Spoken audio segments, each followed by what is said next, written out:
चलो बताओ। Ma'am Coulomb's law, Gauss law, flux, electric flux. हाँ, तो देखो कूलॉम्स लॉ से 2025 में एक भी क्वेश्चन नहीं आया है कूलॉम्स लॉ से। अभी जो रीसेंट ट्रेंड है उसमें डाइपोल से बहुत क्वेश्चन आ रहे हैं, अगर देखोगे तो डाइपोल मोमेंट से और तुम्हारे फ्लक्स गॉस लॉ से, है ना। यहाँ से जो क्वेश्चंस देखे जा रहे हैं बहुत ज्यादा आ रहे हैं पिछले साल से। फील्ड पर, इलेक्ट्रिक फील्ड पर क्वेश्चन नहीं है, या तो पोटेंशियल पे आया है फिर कुछ क्वेश्चन, बट वो क्वेश्चन भी इस तरीके से आया है कि डाइपोल से ही लिंक है ना। तो लास्ट ईयर के जो भी क्वेश्चंस है, अगर मैं तुम्हें 2025 के क्वेश्चंस भी दिखाऊं, अगर तुम लोग देखो 2025 के भी, जैसे ये वाला क्वेश्चन है 2025 का, तो ये भी डाइपोल से ही सवाल आया है। और जो क्वेश्चन देखोगे वो तुम्हारे गॉस लॉ से आए हैं। तो ये थोड़ा सा हमें इम्पोर्टेंस समझनी होगी हमारे चैप्टर की, ठीक है। तो स्क्रीन शेयर नहीं है शायद। अच्छा, स्क्रीन शेयर नहीं हुई है।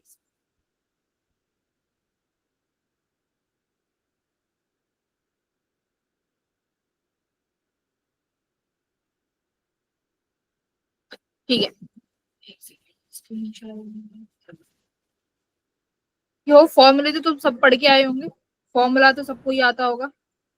ठीक है, तो हम लोग सिर्फ और सिर्फ क्वेश्चन प्रैक्टिस करेंगे और वहीं से जो हमारे इंपॉर्टेंट टॉपिक है, जैसे कि सबसे इंपॉर्टेंट अपना डाइपोल है, तो डाइपोल को हम लोग सबसे ज्यादा स्टडी करेंगे, फिर अपना गॉस लॉ, ठीक है।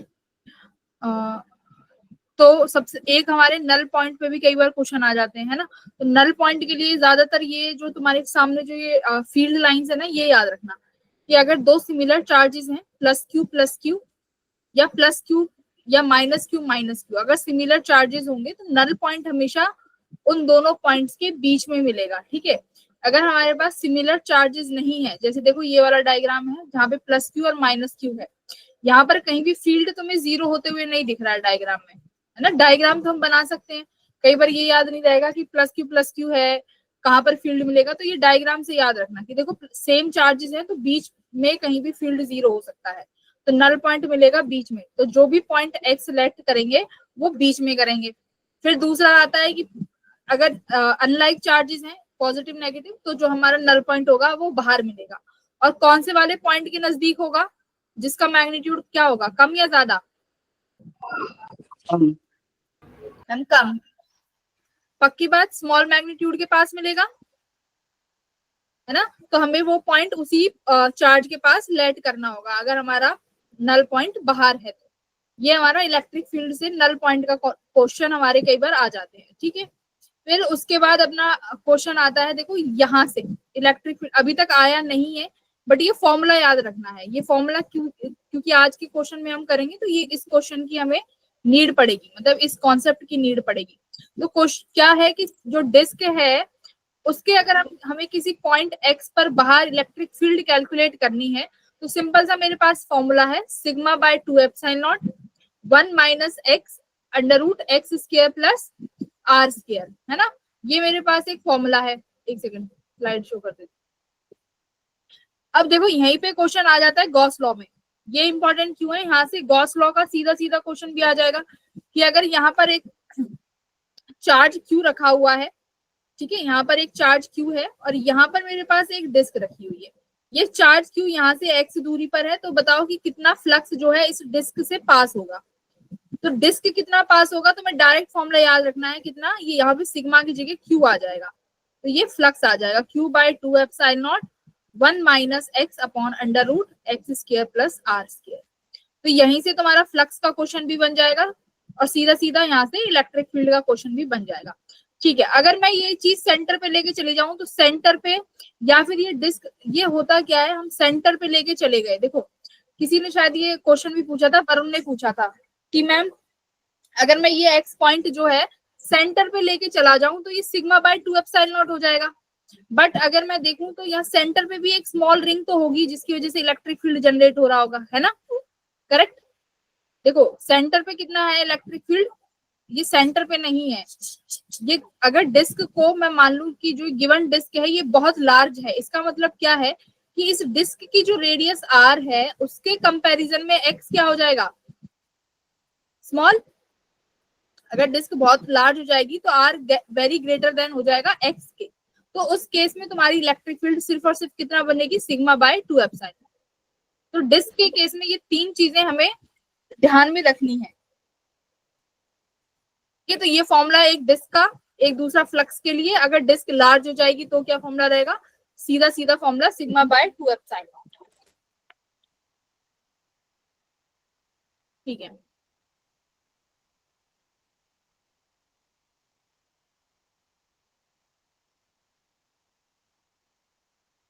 हाँ। फिर आता है अपना सेल्फ एनर्जी, ये वाला क्वेश्चन। सेल्फ एनर्जी वाला याद रखना। सेल्फ एनर्जी के लिए क्या याद रखना है, दो फॉर्मूले होते हैं हमारे पास सेल्फ एनर्जी के लिए। एक तो जब तुम्हारा जो चार्ज है पूरे स्फीयर पे यूनिफॉर्मली डिस्ट्रीब्यूटेड है, तो सेल्फ एनर्जी का फॉर्मूला k/2, और इस केस में क्या होगा 3/5 kq स्क्वायर बाय r। तो ये दो सेल्फ एनर्जी के फॉर्मूले हैं, ये वाला फॉर्मूला याद रहे। ठीक है, relation between E and V, simple सी बात है, हमें पता है ई का फॉर्मूला क्या होता है।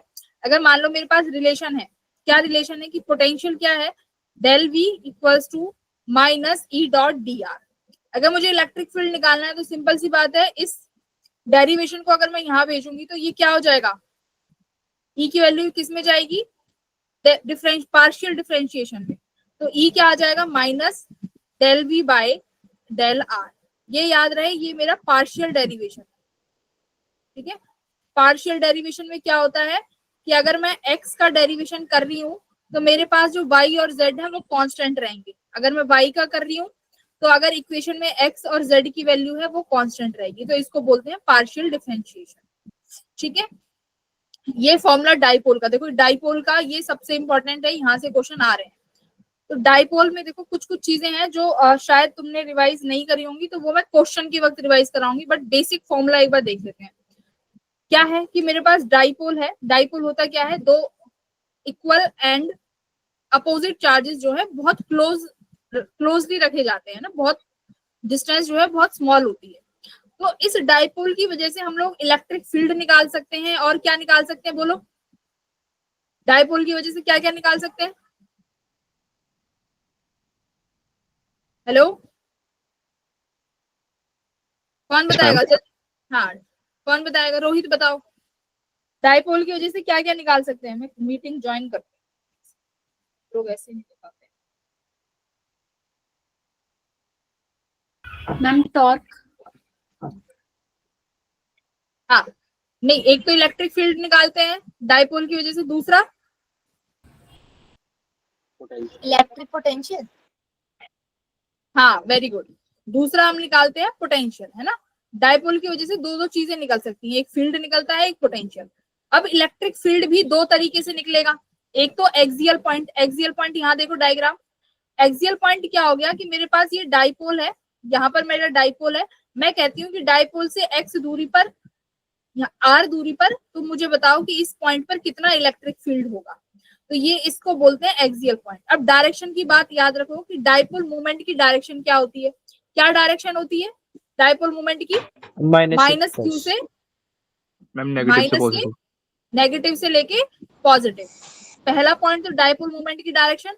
दूसरा पॉइंट और क्या याद रखना है कि इलेक्ट्रिक फील्ड की डायरेक्शन भी हमें याद रखनी है, कि मान लो इलेक्ट्रिक फील्ड की डायरेक्शन क्या होगी। तो देखो जिस डायरेक्शन में तुम्हारा डाइपोल मूवमेंट है ना, माइनस से पॉजिटिव, इस डायरेक्शन में अगर तुम्हारा डाइपोल मूवमेंट है तो इसी डायरेक्शन में इलेक्ट्रिक फील्ड भी है। देखो तो इलेक्ट्रिक फील्ड की डायरेक्शन भी सेम डायरेक्शन रहेगी तुम्हारे एक्सियल पॉइंट पे। अगर इलेक्ट्रिक फील्ड की डायरेक्शन ये है तो डाइपोल मूवमेंट की डायरेक्शन भी यही रहेगी। कब, जब हम एक्सियल पॉइंट की बात करेंगे। तो ये हो गई डायरेक्शन की, सेम डायरेक्शन है इलेक्ट्रिक फील्ड और डाइपोल मूवमेंट की ऑन द एक्सियल पॉइंट। अब फॉर्मूला क्या है, इसमें क्या होगा, देखो अगर आर की वैल्यू बहुत स्मॉल हो, ये ए की वैल्यू अगर बहुत छोटी हो जाए, क्योंकि डाइपोल मूवमेंट क्या है बहुत छोटी दूरी पर है, अगर ये डिस्टेंस बहुत स्मॉल हो जाएगी तो मेरे पास सीधा फॉर्मूला ये आ जाएगा। ये फॉर्मूला हमें याद रखना है एक्सियल पॉइंट के लिए, क्या 2pk/r³। अब देखो डायरेक्शन भी बताइए, डायरेक्शन क्या है, अलोंग p, यानी अलोंग डाइपोल मूवमेंट वेक्टर। तो जिस डायरेक्शन में डाइपोल मूवमेंट की डायरेक्शन है उसी डायरेक्शन में इलेक्ट्रिक फील्ड। अब दूसरा इक्वेटोरियल लाइन, इक्वेटोरियल लाइन पे डायरेक्शन देखो जरा, मैग्नेट इस डाइपोल मूवमेंट की डायरेक्शन माइनस क्यू से प्लस क्यू है। बट अगर मैंने कोई पॉइंट लिया है इक्वेटोरियल पे, यानी परपेंडिकुलर डिस्टेंस पे अगर कोई पॉइंट लिया है जहां पर तुम्हें इस डायपोल की वजह से इलेक्ट्रिक फील्ड निकालनी है, तो डायरेक्शन क्या हो जाएगी, उस डायपोल मोमेंट की डायरेक्शन के अपोजिट क्या हो जाएगी, अपोजिट डायरेक्शन। अपोजिट। देखो यहाँ पर डायरेक्शन डायपोल मोमेंट की डायरेक्शन माइनस क्यू से प्लस क्यू इधर है, बट इलेक्ट्रिक फील्ड की डायरेक्शन रिवर्स हो गई, तो ये डायरेक्शन इलेक्ट्रिक फील्ड की इक्वेटोरियल में अपोजिट हो जाती है। तो ये डायरेक्शन भी याद रखनी है इलेक्ट्रिक फील्ड की। और फॉर्मूला क्या है भाई इसका, सिर्फ और सिर्फ सीधा सीधा फॉर्मूला है पी के बाय आर क्यू, के पी बाय आर क्यू। तो ये हमारा ई कब है, जब हमारा ये परपेंडिकुलरली पूछा जाए, ठीक है। फिर है हमारा क्या, पोटेंशियल। तो इक्वेटोरियल पे तो पोटेंशियल जीरो ही हो जाएगा, बचेगा हमारा एक्सियल पॉइंट पे पोटेंशियल। तो कितना है देखो, केपी बाय आर स्क्वायर। तो एक्सियल पॉइंट पे हमारा केपी बाय आर स्क्वायर। तो याद रहे ये इलेक्ट्रिक फील्ड है आर क्यूब और ये है आर स्क्वायर, और यहाँ पे याद रहे 2 नहीं है। तो ये फॉर्मूले याद होने चाहिए, ठीक है। ये सेकंड मोस्ट इंपॉर्टेंट डाइपोल में कि इलेक्ट्रिक फील्ड किसी जनरल पॉइंट पे, देखो आजकल इलेक्ट्रिक फील्ड डायरेक्टली तुमसे एक्सियल पॉइंट पे नहीं पूछेगा, इतना आसान क्वेश्चन को नहीं देगा कि एक्सियल पे पूछ ले कि या फिर सीधा सीधा परपेंडिकुलर में पूछ ले, वो पूछेगा किसी जनरल पॉइंट पे। तो हमें जनरल पॉइंट पे इलेक्ट्रिक फील्ड निकालनी आनी चाहिए। तो उसके लिए क्या हेल्प करता है, रिजोल्यूशन। कैसे, देखो उसने बोला कि यहाँ पर मेरे पास एक वो है डाइपोल मोमेंट, ये डाइपोल ये पी है, यहाँ पर हमारे पास एक डाइपोल गिवन है, ठीक है। अब उसने बोला है कि किसी एंगल थीटा पे मुझे बताओ यहाँ पर इलेक्ट्रिक फील्ड कितनी होगी। तो पहले इस पी के कंपोनेंट कर लो। तो पी के कंपोनेंट कर रहे, एक तो इस डायरेक्शन में आ गया थीटा के में पी कॉस थीटा, और एक इधर चला जाएगा पी साइन थीटा, ये डायरेक्शन हो गई, ठीक है। अब पी कॉस थीटा की वजह से एक इलेक्ट्रिक फील्ड होगी, बच्चा बताओ ये पी कॉस थीटा की वजह से जो इलेक्ट्रिक फील्ड होगी उसकी डायरेक्शन क्या होगी, जस्ट इसके अलोंग होगी, क्योंकि हमने अभी देखा है कि सेम डायरेक्शन होती है ना। यस तो देखो इसलिए ये डायरेक्शन इस डायरेक्शन में है, सेम डायरेक्शन, क्योंकि ये वाला जो ये डाइपोल है इसकी वजह से इलेक्ट्रिक फील्ड सेम डायरेक्शन में होगी, तो पी कॉस थीटा। अब देखो एक ये पी साइन थीटा वाला डाइपोल देखो जरा, पी साइन थीटा वाला, इसके लिए जो ये पॉइंट है जहां पर मुझे इलेक्ट्रिक फील्ड निकालनी है, सपोज करो बी पॉइंट। अब मुझे बताओ पी साइन थीटा के लिए बी पॉइंट कैसा है, इक्वेटोरियल है कि एक्सियल है, पी साइन थीटा के लिए बी पॉइंट इक्वेटोरियल है। हाँ, तो पी साइन थीटा के लिए बी पॉइंट इक्वेटोरियल है। और अभी हमने देखा है कि इक्वेटोरियल पॉइंट पे इलेक्ट्रिक फील्ड की डायरेक्शन डायपोल मोमेंट की उल्टी हो जाती है, अपोजिट हो जाती है। तो ये देखो डायपोल मोमेंट की अपोजिट हो गई।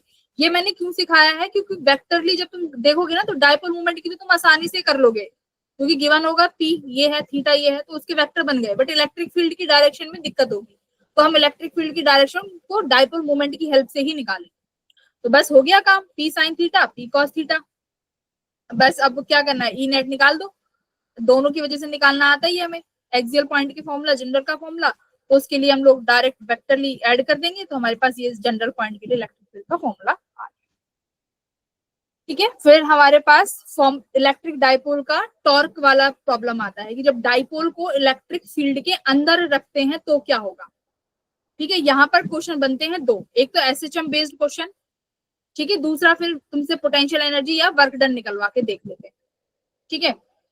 एक बार एसएचएम बेस्ड क्वेश्चन पे आ जाओ जरा, यहाँ पे कि क्वेश्चन में ये चीज हम लोग कैसे यूज करेंगे। देखो मेरे को जरा एक बात बताओ, ये इलेक्ट्रिक फील्ड की डायरेक्शन है, मैं यहाँ पे बना देती हूँ, this is electric field direction. ध्यान से देखना, यहाँ से क्वेश्चन बहुत आते हैं, ठीक है। अब एक चीज मैं दूसरा कलर का पेन ले लेती हूँ, 5 मिनट लगेंगे, फिर हम लोग पीवाईक्यूज पे चलते हैं, ठीक है। डाइपोल मोमेंट मतलब अभी डाइपोल इस तरीके से रखा हुआ है, ठीक है। अब मैंने क्या किया, इस डाइपोल को डी थीटा एंगल से थोड़ा सा क्या कर दिया, डी थीटा से थोड़ा सा रोटेट कर दिया, तो यानी ऐसे रोटेट कर दिया। बस मुझे ये बता दो क्या अब ये डाइपोल एसएचएम करेगा कि नहीं करेगा, ध्यान से एक बार देखो जरा बताओ, क्या एसएचएम होगा। नो मैम नहीं होगा ना अनस्टेबल इक्विलिब्रियम में। हाँ, देखो पहली बात अनस्टेबल, एक तो मुझे पहले डायरेक्शन बताओ। सिंपल सी बात है, हमारे पास क्या होती है direction, minus Q two plus Q. तो यानी ये क्या होगा, प्लस क्यू होगा और ये माइनस क्यू होगा, ठीक है। और यहाँ पर भी ये क्या हो जाएगा तुम्हारा, बताओ, प्लस क्यू और माइनस क्यू। इलेक्ट्रिक फील्ड इस डायरेक्शन में है। एक बात बताओ, इस प्लस क्यू पे इलेक्ट्रिक फील्ड फोर्स कहाँ लगाएगी, इस डायरेक्शन में, और माइनस क्यू पे फोर्स इस डायरेक्शन में कहाँ लगेगा, अपोजिट डायरेक्शन। एक सेकंड, डायरेक्शन क्या होती है, minus Q two plus Q, है ना। तो ये क्या बनेगा तुम्हारा, माइनस क्यू और ये प्लस क्यू। तो देखो हाँ ठीक है, प्लस क्यू ये हो गया और ये तुम्हारा माइनस क्यू हो गया। तो सिंपल सी बात है, ये डाइपोल वापस नहीं आ रहा ना अपनी जगह पे, प्लस क्यू को ये इलेक्ट्रिक फील्ड आगे ले जा रहा है और माइनस क्यू को पीछे, यानी ये डाइपोल अभी तो आगे और रोटेट करेगा, यानी ये इलेक्ट्रिक फील्ड इस डाइपोल को घुमा रही है, रोटेट करा रही है। और हमारे पास एसएचएम कब होता है, जब वो डाइपोल वापस अपनी प्लेस पे आए, डाइपोल अपनी प्लेस पे आ जाए। तो इसका मतलब तुम्हारे पास जब जब डाइपोल अनस्टेबल इक्विलिब्रियम में होगा, एसएचएम तो एसएचएम नहीं होगा। तो पहली बात तो ये कि अनस्टेबल इक्विलिब्रियम में डाइपोल जो है एसएचएम करेगा ही नहीं, क्योंकि इलेक्ट्रिक फील्ड उसको रोटेट करा देगी। ये बताओ समझ में आया कि नहीं आया, बताओ अगर नहीं आया तो दोबारा बोलो। देखो फोर्स निकाल, ये निकाल लो ना, इलेक्ट्रिक फील्ड कहाँ कैसे घुमाएगी उसको, कैसे टर्निंग इफेक्ट देगी। ये तुम्हारे पास प्लस क्यू चार्ज है, ये माइनस क्यू, तो प्लस क्यू को वो आगे ले जा रही है, माइनस क्यू को पीछे ले जा रही है, यानी वो डाइपोल जो है वो रोटेट कर रहा है और एसएचएम होने के लिए उस डाइपोल को वापस आना जरूरी है। समझ रहे हो, जैसे कि अगर मैं इसको स्टेबल इक्विलिब्रियम में रखूं, देखो ये डाइपोल अगर स्टेबल इक्विलिब्रियम में है, यहाँ पर मेरे पास प्लस क्यू और ये माइनस क्यू, जरा इसको अब किसी एंगल थीटा से रोटेट करो। ये लो मैंने रोटेट कर दिया किसी एंगल थीटा से, ये प्लस क्यू और देखो ये माइनस क्यू। अब देखो प्लस क्यू, अब इस पे इलेक्ट्रिक फील्ड इधर फोर्स लगाएगी और माइनस क्यू पे इधर, तो क्या ये ऐसे, क्या ये डाइपोल वापस अपनी इनिशियल पोजीशन पे नहीं आ रहा? Yes ma'am. इस वाले केस स्टेबल केस में, मैम। हाँ, तो स्टेबल केस में वो अपनी वापस अपनी पोजीशन पे आ रहा है, तो इसी को तो एसएचएम बोलते हैं कि मैंने उसको थोड़ा सा धक्का दिया बट वो वापस अपनी पोजीशन पे आना चाहे, तो अपनी पोजीशन पे आना चाहेगा तभी एसएचएम होगा। और अपनी पोजीशन पे जब कोई पार्टिकल वापस आना चाहता है तो वो कौन सा इक्विलिब्रियम होता है, स्टेबल इक्विलिब्रियम। तो ये तुम्हारा स्टेबल इक्विलिब्रियम है, ठीक है। अब मेरे को जरा एनर्जी बताओ, पोटेंशियल एनर्जी, कि अगर स्टेबल इक्विलिब्रियम है तो पोटेंशियल एनर्जी मैक्सिमम होगी या मिनिमम? मिनिमम देखो मिनिमम, वेरी गुड। अगर स्टेबल इक्विलिब्रियम है तो पोटेंशियल एनर्जी क्या होगी, मिनिमम होगी, मिनिमम। तो स्टेबल केस, तो दो चीज समझ में आ गई कि एक तो एसएचएम तभी होगा जब स्टेबल इक्विलिब्रियम होगा, और जब जब स्टेबल इक्विलिब्रियम होगा तो पोटेंशियल एनर्जी मिनिमम रहेगी, ठीक है। और यहाँ पर पोटेंशियल एनर्जी मैक्सिमम, ठीक है। और कैसे, अगर किसी को नहीं पता कि क्यों है, तो देखो पोटेंशियल एनर्जी का फॉर्मूला क्या होता है, माइनस पीई कॉस थीटा। तो आप देखो यहाँ पे एक तो माइनस पीई और एंगल कितना है इलेक्ट्रिक फील्ड और डाइपोल में, 180 डिग्री, तो cos 180 डिग्री माइनस 1, तो ये प्लस पीई हो गया। देखो तो पोटेंशियल एनर्जी मैक्सिमम है इस केस में। अब यहाँ पर देखो पोटेंशियल एनर्जी निकाल लो फॉर्मूले से, PE cos theta minus PE cos theta. तो कॉस थीटा इस केस में कितना है, डाइपोल मोमेंट की डायरेक्शन इलेक्ट्रिक फील्ड की डायरेक्शन में है, तो थीटा 0 है, तो डाइपोल मोमेंट कितना आया, सॉरी एनर्जी कितनी आई, माइनस पी। तो पोटेंशियल एनर्जी नेगेटिव में, यानी पोटेंशियल एनर्जी मिनिमम है। तो देखो ये तो हमने इक्विलिब्रियम में भी पढ़ा है कि कोई भी चीज स्टेबल कब होती है, जब पोटेंशियल एनर्जी मिनिमम रहेगी। तो आई थिंक डाइपोल क्लियर है। फ्लक्स का सिंपल सा कॉन्सेप्ट है कि हमारे पास फ्लक्स के लिए देखो दो चीजें हैं, एक तो क्यू इनक्लोज्ड, कितना चार्ज इनक्लोज्ड है, अपॉन एप्सिलॉन नॉट। सिंपल सा फॉर्मूला ये गॉस लॉ कहता है कि Q enclosed by epsilon not निकाल लोगे तो हमारे पास फ्लक्स निकल के आ जाएगा, ये फ्लक्स है। फ्लक्स का दूसरा फॉर्मूला क्या होता है, ई डॉट डीएस, है ना। एक फ्लक्स का फॉर्मूला ये होता है हमारे पास डॉट डीएस, और एक हमारे पास फ्लक्स निकलती है Q enclosed by epsilon not. ज्यादातर फॉर्मूले आ रहे हैं ये Q enclosed by epsilon not, यानी सिमेट्री से। हमें सिमेट्री लगानी आनी चाहिए, क्वेश्चंस में देखेंगे कैसे लगाएंगे, ठीक है। बस यही, बस 2 फॉर्मूले पढ़ने थे, 2 फॉर्मूले हमने पढ़ लिए। अब एक बार क्वेश्चंस पे आ जाते हैं। कुछ मैंने नए ऐड करे हैं for you guys.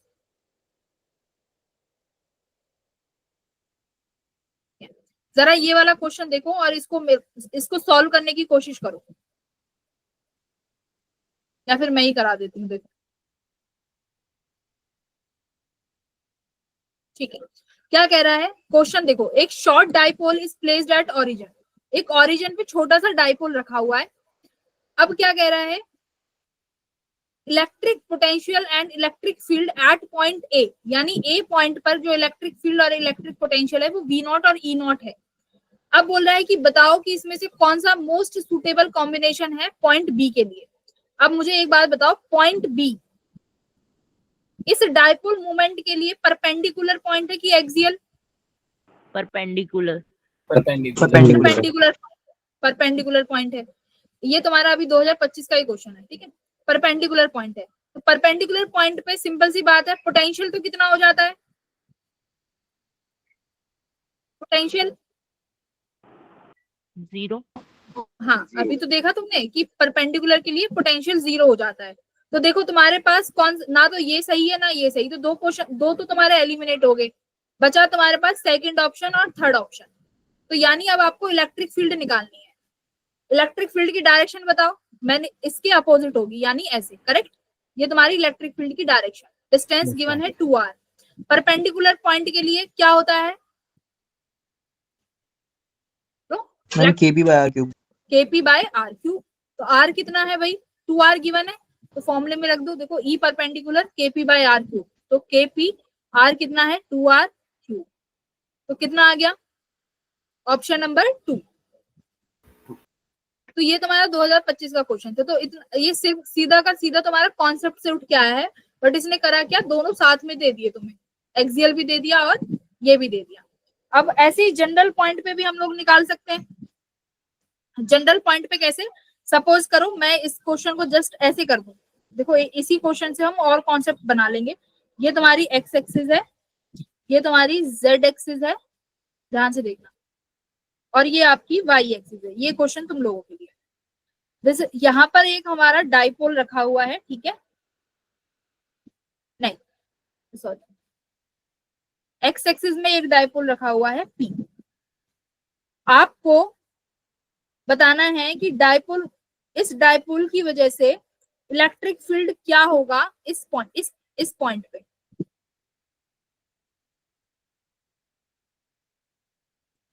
Electric field, dipole कहाँ रखा है, एक्स एक्सिस में, बस ये लो।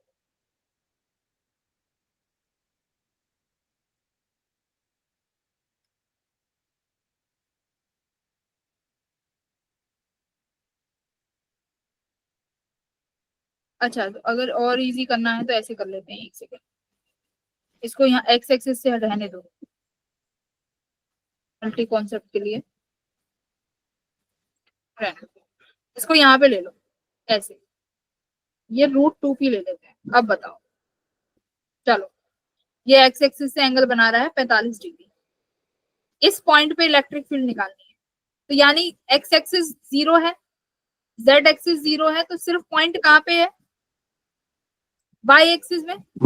वाई एक्सिस में यानी यहाँ पर कहीं तुम्हारा पॉइंट है, पॉइंट को नाम दे देते हैं ए पॉइंट। यहाँ पर आपको इलेक्ट्रिक फील्ड निकालनी है इस डाइपोल की वजह से, जो कि कहाँ पे रखा हुआ है, एक्स जेड प्लेन में, प्लेन में दे दिया, वरना तो एक्सिस में तो इजी हो जाता। हाँ अब बताओ मैम इस क्या क्वेश्चन करें? का पहले आंसर तो सी। रिजॉल्व कर लेंगे उसको। तीन है भाई, इलेक्ट्रिक फील्ड निकालनी है इस पॉइंट पे,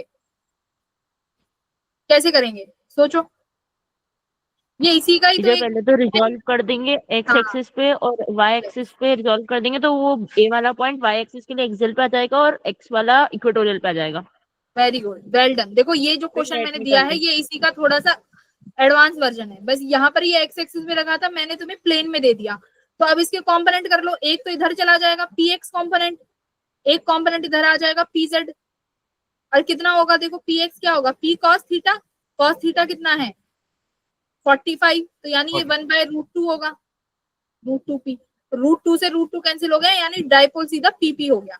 चलो, तो एक एक्स एक्सिस पे है, तो एक्स एक्सिस वाले के लिए इलेक्ट्रिक फील्ड कहाँ पे होगी, ए पॉइंट परपेंडिकुलर है तो इधर EX, और ऐसे ही जेड वाले के लिए परपेंडिकुलर पे हो जाएगी जेड कंपोनेंट के लिए EZ।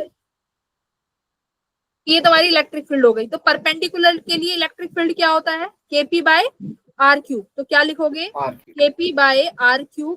बट इसके देखो अभी एक तो एक्स में है और एक जेड में है ना, तो क्या लिख दोगे I cap plus K cap. ठीक है, बस ये तुम्हारा आंसर है। तो ऐसे रिजॉल्व करने भी हमें आने चाहिए, ठीक है। ये तुम्हारा डाइपोल मोमेंट हो गया। एक डाइपोल मोमेंट का एक, ठीक है, ये डाइपोल मोमेंट हो गया। अब आज की क्लास के क्वेश्चंस जो हैं वो हम लोग शुरू करते हैं। डाइपोल मोमेंट बहुत सारा पढ़ लिया, टाइम बचेगा तो एक अच्छा क्वेश्चन और लेके आई हूँ, तब कराएंगे। पहला क्वेश्चन ये रहा डाइपोल मोमेंट का। चलो बताओ इसका आंसर। हम पहले ही नहीं आ रहा था। हाँ टीचर, ये तो टफ लग रहा था, नहीं बन रहा था। अगर ये मैंने तुम्हें डायरेक्ट रिजल्ट याद कराया है, क्रैश कोर्स की हाँ। में कितनी बार रटवाया है, डायरेक्ट रिजल्ट रटवाया हुआ है मैंने तुम्हें कि अगर दो डाइपोल मोमेंट, ये देखो इसका तुम्हें डेरिवेशन नहीं करना, अगर डेरिवेशन करना है तो मैं लास्ट में टाइम बचेगा तो बताएंगे। होता क्या है, दो डाइपोल रखे हुए हैं पैरेलल, ठीक है, मैं अभी पॉइंट से ही दिखा देती हूँ। ये P1 और ये P2 दोनों पैरेलल ही रखे हुए हैं। बताना है कि ये एक दूसरे पे कितना फोर्स एक्सर्ट कर रहे हैं, है ना। तो एक बात बताओ, इस डाइपोल की वजह से एक इलेक्ट्रिक फील्ड जनरेट हो रही होगी, इस डाइपोल की वजह से एक इलेक्ट्रिक फील्ड जनरेट हो रही होगी इस P2 पर। तो यहाँ से अगर तुम्हें याद हो तो हम लोग निकालते थे ना, अगर हमारे पास नॉन यूनिफॉर्म इलेक्ट्रिक फील्ड है तो हम लोग टॉर्क कैसे निकालते थे, तो कैसे निकालते थे, P del E by del R, इस तरीके से। ये नॉन यूनिफॉर्म इलेक्ट्रिक फील्ड होगा तो इसकी वजह से निकालोगे, तो अब एक P1 की वजह से निकाल लो कि इसकी वजह से इलेक्ट्रिक फील्ड कितनी है। अगर ये दोनों एक दूसरे से x दूरी पर हैं तो उसको डेरिवेट कर दो, बस इतना होगा, P del E by del R, क्योंकि नॉन यूनिफॉर्म इलेक्ट्रिक फील्ड होगी। तो एक की वजह से इलेक्ट्रिक फील्ड अभी निकालनी सीखी है, कितनी होती है 2kp बाय, पैरेलल के लिए 2kp बाय R³। भाई यही तो होगा। जैसे मान लो मैं P1 का रख देती हूँ एज इट इज, और P2 की वजह से इलेक्ट्रिक फील्ड निकालते हैं तो कितनी होगी 2kp2 बाय R³। बस इसको क्या कर लो, अब डिफरेंशिएशन तो कर ही लोगे 2kp2 बाय R³ का। तो जब इसको डेरिवेट करोगे तो क्या आएगा तुम्हारा ऑप्शन नंबर C। P2 हो ही नहीं सकता, T नहीं आएगा, D आएगा, शायद D आएगा, ठीक है, पैरेलल है तो ऑप्शन नंबर D आएगा। अब इसी क्वेश्चन को एक ऐसा समझ लो कि P1 P2 परपेंडिकुलर रखे हुए हैं तो क्या होगा। तो अगर परपेंडिकुलर रखोगे तो सेम, मतलब पावर तो x³ रहेगी, बट ये जो कोफिशिएंट है ये 6 आ जाएगा। तो ये कब सही होगा तुम्हारा, जब क्या होगा ऑप्शन, जब ये दोनों परपेंडिकुलरली रखे, ठीक है, इस तरीके से। सिर्फ और सिर्फ तुम्हें डेरिवेट, एक दूसरे के साथ इनका वो करना था, डिफरेंशिएशन, ठीक है। बोलो भाई बोलो, डिफरेंशिएशन करना था सिर्फ।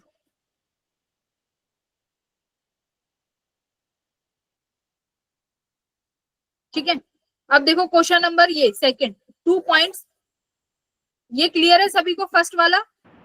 जैसा करा क्यों P से मल्टीप्लाई करके डिफरेंशिएशन E का।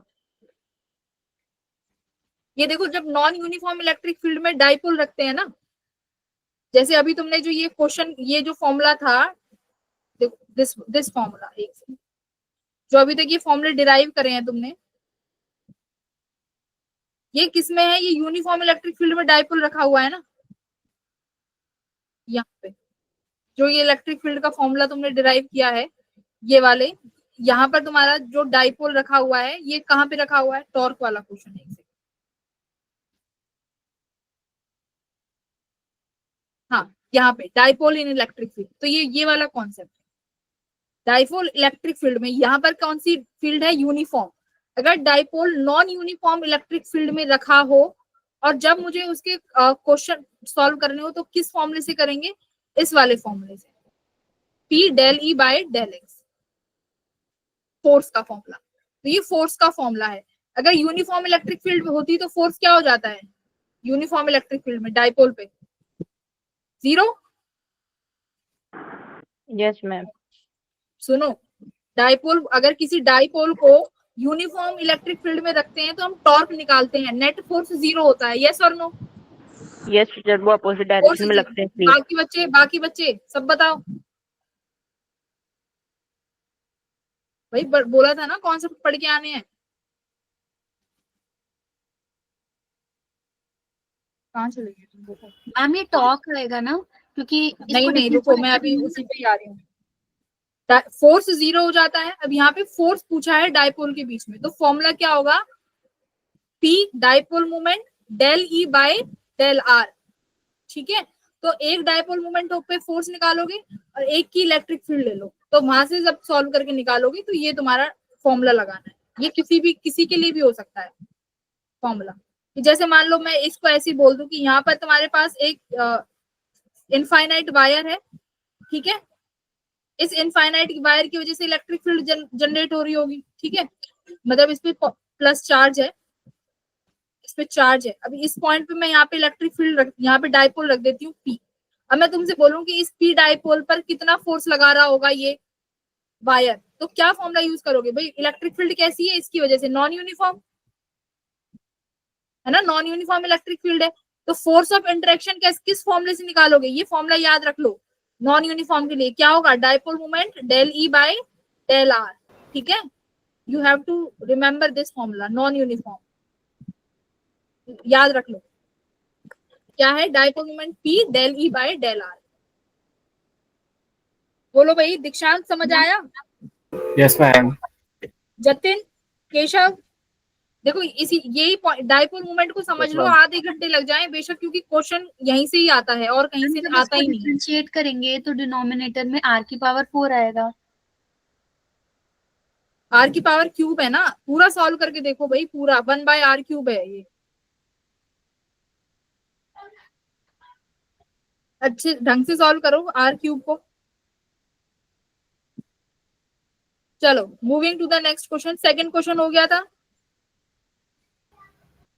यस मैम, डिफरेंशिएट तो करके देखा था। नहीं, क्वेश्चन नंबर 7, इसमें थोड़ी ना डिफरेंशिएट होगा। नहीं मैम, 5th में ही r डिनोमिनेटर में r टू द पावर 4 आएगा ना।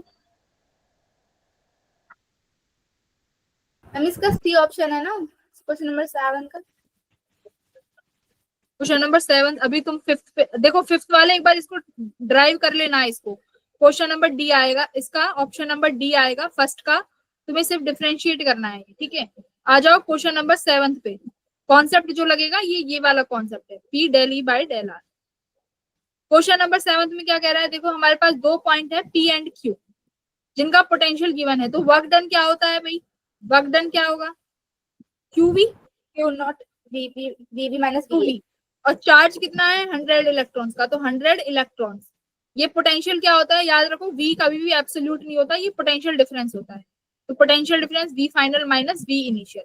तो आप P से Q जा रहे हो, तो V फाइनल आपका Q वाला पोटेंशियल हो गया, विच इज -4। तो ये कितना आ जाएगा? 100 इलेक्ट्रॉन, और ये हो जाएगा तुम्हारा -14, ठीक है, पोटेंशियल। और ये इलेक्ट्रॉन का नेगेटिव चार्ज, तो ये पॉजिटिव बना देगा इंटू 40, ठीक है। तो बस इसको सॉल्व कर लोगे, E की वैल्यू रख लेना इलेक्ट्रॉनिक चार्ज की 1.6 इंटू 10⁻⁻7 हो जाएगा। हम इसका आंसर क्या है? सी है या पी है? नहीं, सी नहीं होगा ना, डी होगा, डी हम होगा। इलेक्ट्रॉन चार्ज कुछ चार्ज तो पुट करेंगे ना। देखो इलेक्ट्रॉन का चार्ज है ना, इलेक्ट्रॉनिक चार्ज नेगेटिव, हम 1.6 लेके चलते हैं ना। मैम पोटेंशियल भी नेगेटिव हो रहा है। हाँ, सी होगा पोटेंशियल भी नेगेटिव है -14, और इलेक्ट्रॉनिक चार्ज भी नेगेटिव है, तो नेगेटिव नेगेटिव क्या हो जाएंगे? प्लस हो जाएगा। Okay ma'am.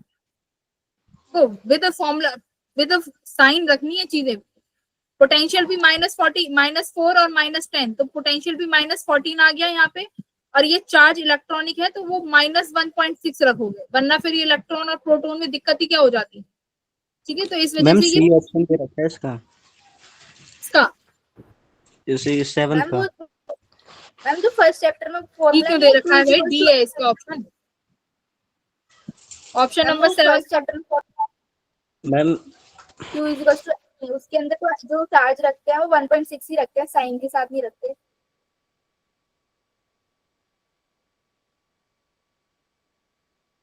साइन के ओनली साथ 1.6 रखा जाएगा ना? क्या कह रहे हो कि ई की वैल्यू विदाउट साइन रखेंगे?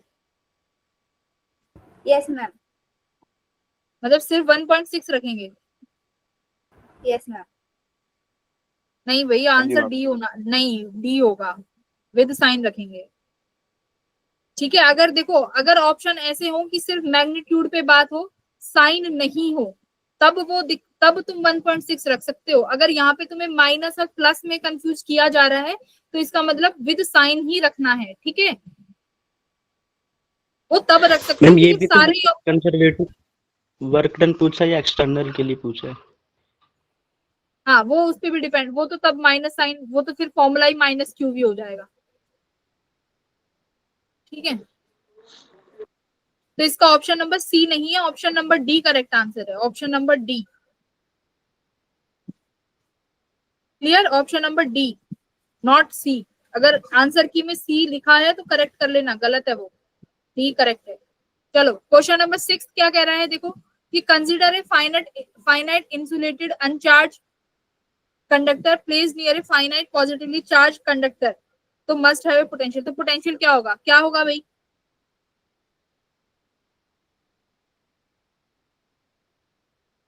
बोलो क्या पोटेंशियल होगा?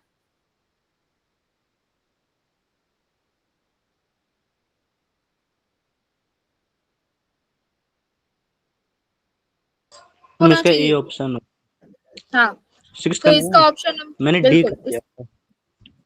डी क्यों कर दिया? मैम एक्चुअली सोचा नहीं, जल्दीबाजी में देख के मुझे लगा इनफाइनाइट में आसान तो जीरो क्वेश्चन होता है। है ना, इनफाइनाइट हाँ में तो हाँ वो जीरो ही हो सोचा जाएगा। हाँ, तो देखो इतना तो तुम्हें पता है कि चार्ज कंडक्टर से तो कम ही होगा, जो पोटेंशियल है चार्ज कंडक्टर से तो कम ही होगा। तो तुम्हारा बी और सी तो तुमने देखते ही कैंसिल कर देने चाहिए थे, मोर देन चार्ज कंडक्टर। तो चार्ज कंडक्टर पे भाई वर्क डन ज्यादा लगेगा ना, कि अगर हमारे पास जिसके पास चार्ज है तो उसका पोटेंशियल तो बढ़ता चला जाता है उस कंडक्टर का, जैसे जैसे तुम चार्ज लेके आओगे, चार्ज बढ़ाओगे, उसका कंडक्टर का पोटेंशियल बढ़ता चला जाएगा। तो सिंपल सी बात है, जो अनचार्ज है उसका पोटेंशियल कम होगा। तो तुम्हारे पास दो ऑप्शन बचते हैं, ए और डी। फिर पूछा है कि भाई अब इनफाइनाइट से बताओ, तो इनफाइनाइट पे तो हम पोटेंशियल 0 मान के ही चलते हैं, तो उससे तो कुछ ज्यादा ही होगा, तो ऑप्शन नंबर ए। ठीक है, अब बताओ क्वेश्चन नंबर 8 में क्या कर दिया?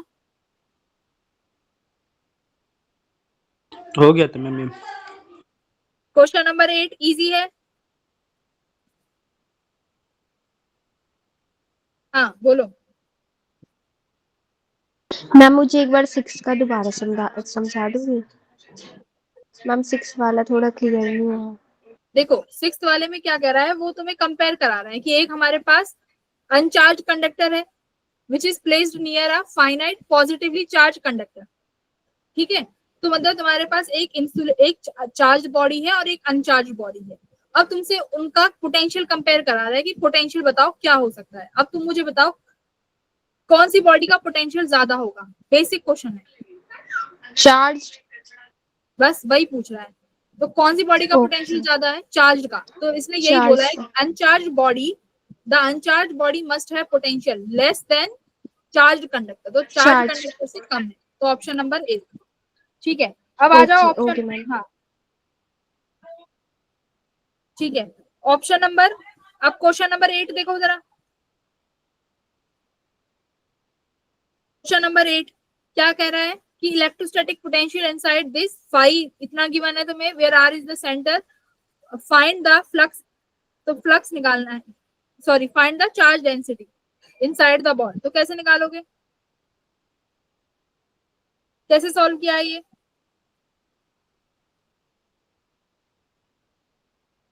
देखो इस फॉर्मूले का यूज करेंगे, मैं यहाँ पे सॉल्व करती हूँ, वहां पे जगह नहीं है। अच्छा क्वेश्चन है, तुम्हें क्या दिया हुआ है, पोटेंशियल दिया हुआ है A r square plus B. R क्या है, डिस्टेंस फ्रॉम द सेंटर किसी स्फेरिकल शेल का, ठीक है, ये स्फेरिकल शेल है, इसका पोटेंशियल इस तरीके से वेरी कर रहा है A r square plus B से। तुम्हें पूछा है कि फाइंड करो charge density inside the ball, इस बॉल के अंदर चार्ज डेंसिटी क्या होगी। तो हम कैसे सॉल्व करेंगे, पोटेंशियल गिवन है, क्या मैं इलेक्ट्रिक फील्ड निकाल सकती हूँ, क्योंकि चार्ज डेंसिटी निकालनी है, चार्ज डेंसिटी यानी रो, रो पूछा है, रो क्या होता है, charge per unit volume, correct. तो इसका मतलब मुझे चार्ज निकालना है, तो चार्ज कहीं ना कहीं पोटेंशियल गिवन है, तो मैं इलेक्ट्रिक फील्ड से निकाल सकती हूँ। तो इलेक्ट्रिक फील्ड कैसे निकालोगे बताओ, पोटेंशियल से, जल्दी बोलो। E equals to minus dV by, हमारे पास फॉर्मूला है। तो इलेक्ट्रिक, देखो मैंने जो जो तुम्हें कॉन्सेप्ट पढ़ाए हैं ना, उनसे कहीं बाहर से सवाल नहीं आ रहा, ये फॉर्मूला लगाना है, electric field equals to minus dV by dr, ये अभी हमने फॉर्मूला पढ़ा है। पोटेंशियल की वैल्यू गिवन है, यहाँ पर रख दो, E equals to minus d by dr, कितना है A r square plus B, कितना बनेगा ये, equals to minus 2AR, correct. ये मेरे पास इलेक्ट्रिक फील्ड आ गई। हाँ बोलो बोलो। पॉइंट है जो हमने आर पॉइंट लिया है वो बाहर का लिया है या अंदर का लिया है, स्फेरिकल शेल का? नहीं, आर पॉइंट तो इसमें गिवन है ना, आर डिस्टेंस जो लिया है वो अंदर ये के लिए अंदर का है, ये इन्होंने इनसाइड बोला है, इनसाइड कि जो ये पोटेंशियल है, क्वेश्चन पढ़ो, इलेक्ट्रिक पोटेंशियल, क्वेश्चन पढ़ो, electric potential inside r spherical ball is given by this, ठीक है, where r is the distance from the centre, तो ये इनसाइड का है, इनसाइड गिवन है। तो इलेक्ट्रिक फील्ड आ गया माइनस 2AR। अब बताओ इस इलेक्ट्रिक फील्ड को कैसे यूज कर सकते हैं कि मेरा क्या आ जाए, चार्ज निकल के आ जाए, बताओ।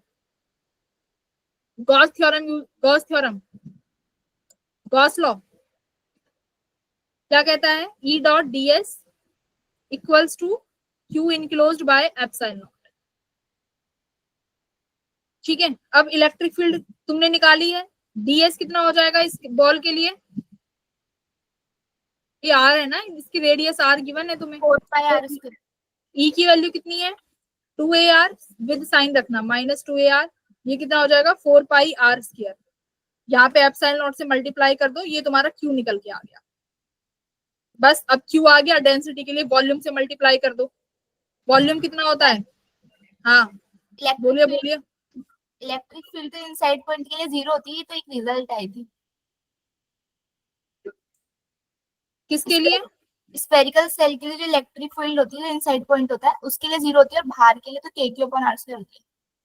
हाँ इलेक्ट्रिक फील्ड इनसाइड, देखो वो तब होता है जो तुम्हारा कंडक्टर हो स्फेरिकल, ठीक है। अगर हमारे पास कंडक्टिंग स्फेयर है तो इनसाइड के लिए इलेक्ट्रिक फील्ड क्या हो जाती है 0, ठीक है। यहाँ पे चार्ज लिखा हुआ है, charge given, charge density given है, तो आई थिंक उसके पास चार्ज तो होगा ही ना।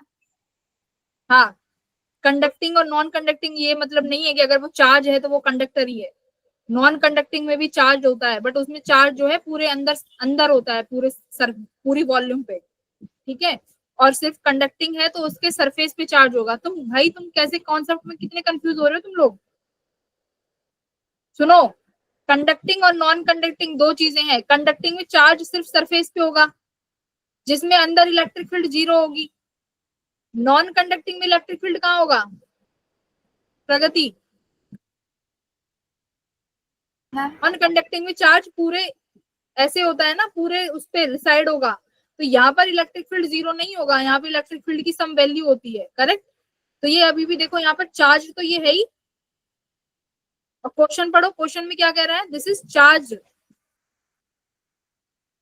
तो यहाँ से डायरेक्ट ये मत समझो कि ये चार्ज है, तो ये सिंपल उसकी बात ही कर रहा है, कंडक्टर की, ठीक है। दोनों केस हो सकते हैं। और अंदर इलेक्ट्रिक फील्ड आ रही है, दैट मीन्स ये कौन सा है, नॉन कंडक्टिंग है। अगर इलेक्ट्रिक फील्ड की वैल्यू आ रही है that means this is non conducting. हाँ, तो अब इसको देखो सॉल्व करो, चार्ज आ गया और ये 4/3πr³।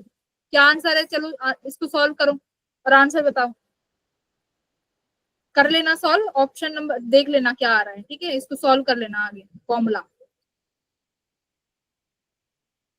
अब आ जाते हैं एक बार नल पॉइंट के क्वेश्चन पे। क्वेश्चन नंबर 10 इजी है, इसको अपने आप कर लेना। 12 करो, नल पॉइंट का क्वेश्चन है। क्या कह रहा है कि एक पॉइंट चार्ज है 10 microcoulomb which is placed at the origin and a point should be a point charge 40 microcoulomb be placed and electric field is zero at this, मतलब इलेक्ट्रिक फील्ड जो है 2 सेंटीमीटर पे जीरो है। तो तुम्हें ये बताना है कि 40 माइक्रोकूलम्ब कहाँ रखा होगा। कैसे कैसे करेंगे? सिंपल सी बात है, ये तुम्हारा ओरिजिन है, यहाँ पर तुम्हारे पास एक चार्ज रखा हुआ है 10 माइक्रोकूलम्ब, ठीक है, यहाँ पर चार्ज 10 माइक्रोकूलम्ब, यहाँ पर इससे 2 सेंटीमीटर की दूरी पे इलेक्ट्रिक फील्ड कितना है? 0। तुमसे पूछा है कि इस चार्ज को कहाँ रखें, 40 माइक्रोकूलम्ब वाले चार्ज को कहाँ रखें। तो क्या मान लें कि भाई यहां से जो दूरी है वो कितनी मान लो, r, ठीक है। तो 40 से इस नल पॉइंट की दूरी कितनी हो जाएगी? r minus R-2। तो बस अब तुम्हें पता है जब नल पॉइंट होता है तो इलेक्ट्रिक फील्ड 10 के जो ये वाला जो चार्ज है Q1 और ये चार्ज Q2, इन दोनों की वजह से क्या होगा? बराबर। तो E1 इक्वल्स टू E2 कर देना, ठीक है। तो नल पॉइंट का मतलब ही यही होता है कि 2 पॉइंट चार्जेस की वजह से लगने वाली फील्ड बराबर है। हो जाएगा, इसको सॉल्व करके देखना। Option number A will be your correct answer.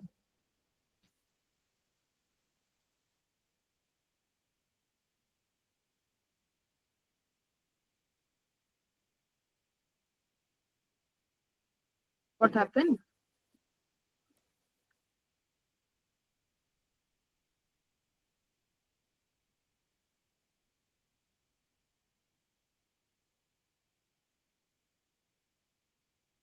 जाएगा क्वेश्चन नंबर 12। Yes ma'am. हाँ जी मैम। हाँ तो देखो ये वाला क्वेश्चन भी इंपॉर्टेंट था, ये वाला जिसमें चार्ज डेंसिटी निकालनी है। तो यहाँ से तुम्हें समझ में क्या आया कि पोटेंशियल गिवन है, पोटेंशियल से इलेक्ट्रिक फील्ड निकाल सकते हैं by formula minus dv by dr। Electric field आ गया। अब एक चीज देखो, इलेक्ट्रिक फील्ड और चार्ज सिर्फ एक ही फॉर्मूला है जो इन दोनों को रिलेट करता है, वो है हमारा गॉस लॉ। तो बस गॉस लॉ लगाया, E dot ds equal to q enclose by epsilon not, q आ गया और अपॉन में वॉल्यूम से डिवाइड कर देना। चलो नेक्स्ट, ये क्वेश्चन हो ही गया है। ये डाइपोल का बहुत इजी क्वेश्चन है। वर्क डन, हाँ ये सॉल्व करो, वर्क डन वाला क्वेश्चन है, बहुत अच्छा। मैं ही करती हूँ, देखो क्या कह रहा है, यहाँ पे जगह है मेरे पास। एक इलेक्ट्रिक डाइपोल है जिसका डाइपोल मोमेंट इतना है, यूनिफॉर्म इलेक्ट्रिक फील्ड में रखा हुआ है, ये इलेक्ट्रिक फील्ड गिवन है। In such a way that dipole moment is along the electric field, मतलब डाइपोल मोमेंट इलेक्ट्रिक फील्ड के अलोंग है, ठीक है। यहाँ पे ये p वेक्टर मान लेते हैं। The work done in rotating the dipole by 180 degree. तो अगर मुझे इसको 180 डिग्री से रोटेट करना है तो कितना वर्क डन करना पड़ेगा? तो कितना वर्क डन करना पड़ेगा बोलो, कैसे निकाल सकते हैं वर्क डन? प्रतिष्ठा बताओ, वर्क डन का फॉर्मूला बोलो।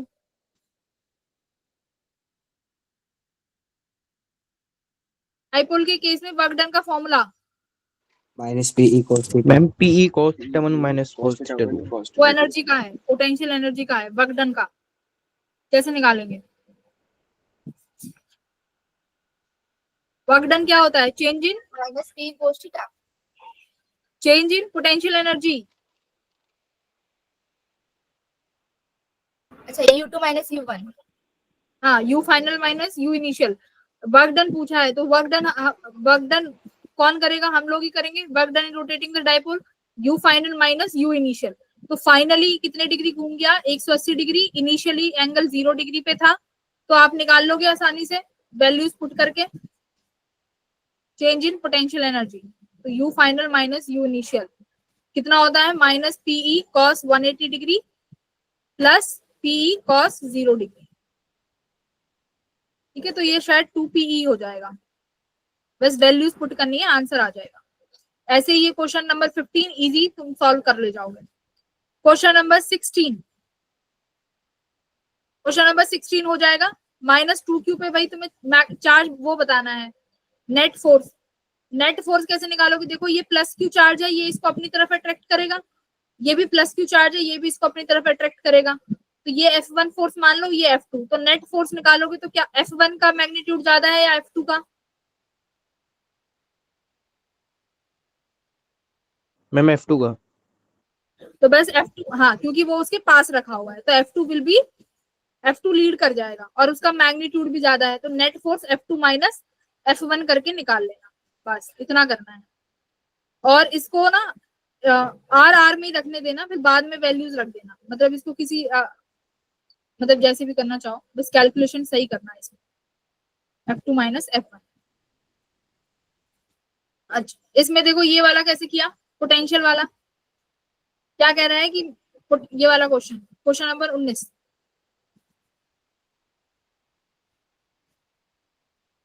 19, ड्रॉप है, कंबाइन कर गई, बड़ा पोटेंशियल बना दिया, क्या फॉर्मूला होगा पोटेंशियल का, KQ बाय R। बस अब अगर ये 27 ड्रॉप है तो स्मॉल स्मॉल मान लो कि एक छोटी ड्रॉप है जिस पर चार्ज स्मॉल q है, इसका चार्ज रेडियस r है। अब ये 27 ड्रॉप मिलकर एक बड़ी ड्रॉप बना रहे हैं जिसका चार्ज कैपिटल Q होगा, रेडियस r होगा। रेडियस आप कैसे निकालोगे, वॉल्यूम से, वॉल्यूम कंजर्व करके।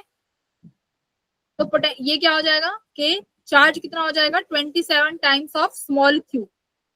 रेडियस निकाल लोगे, सॉरी अगर कैपिटल R है तो r, कैसे 4/3 pi capital R cube equals to किसके बराबर होगा 27 of small small radiuses, correct.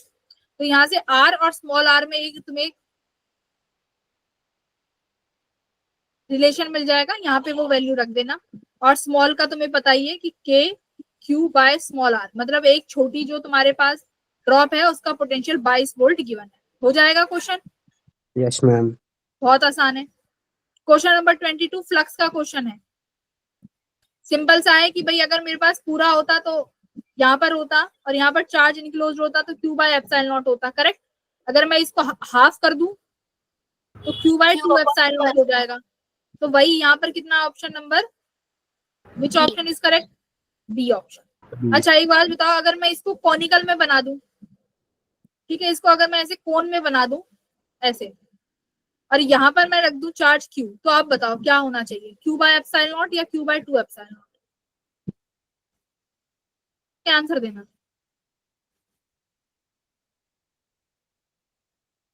Q bye epsilon not, नहीं Q by 2 देखो भाई यहाँ से भी तो फ्लक्स जा रही है, ये तो बाहर चली गई ना, तो सिर्फ इसके एरिया से कितनी टोटल फ्लक्स पास होगी, आधी ही तो होगी, Q बाय 2 एप्सिलॉन नॉट। जब पूरा कवर रहता है तो मतलब सारा चार्ज, देखो मतलब क्या है फ्लक्स का, कि अगर चार्ज यहाँ रखा हुआ है तो हर चार्ज मतलब हर फील्ड लाइन इससे क्रॉस करके जाएगी। अब अगर मैं चाहे यहाँ पर कोन बना दूं चाहे स्फीयर बना दूं, जो ऊपर वाला चार्ज है ये तो क्रॉस करके जा ही नहीं रहा, तो मतलब आधा जो चार्ज की वजह से जो फील्ड लाइंस जा रही हैं वो आधी हो जाएंगी, तो इसलिए कोन की वजह से भी आधा ही होगा, Q बाय 2 एप्सिलॉन। तो एक क्वेश्चन है तुम लोगों के लिए, इसी साल का PYQ है, एक मिनट रुकना,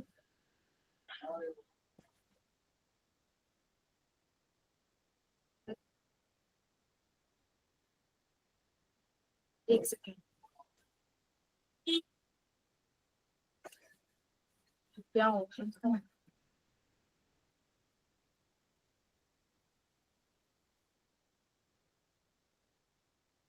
कहाँ अटैच कर दिया वो क्वेश्चन, ठीक है ये वाला क्वेश्चन करना है, ये वाला बहुत प्यारा, इसी साल का क्वेश्चन है ये,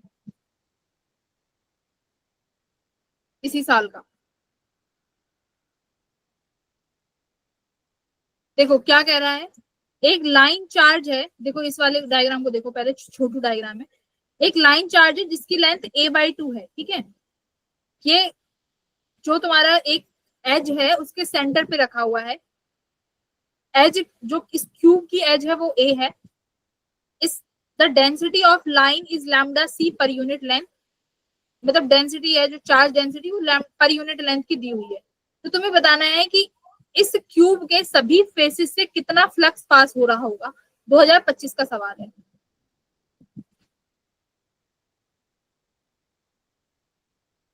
बताओ इस, अब पहले हम पॉइंट चार्जेस रखते थे, अब की बार इन्होंने लाइन चार्ज रख दिया। देखो तो ऐसे वाले क्वेश्चन में हमेशा सिमेट्री लगाते हैं, सिमेट्री, कैसे करोगे? सोचो, मैम कौन वायर जो बताएगा मतलब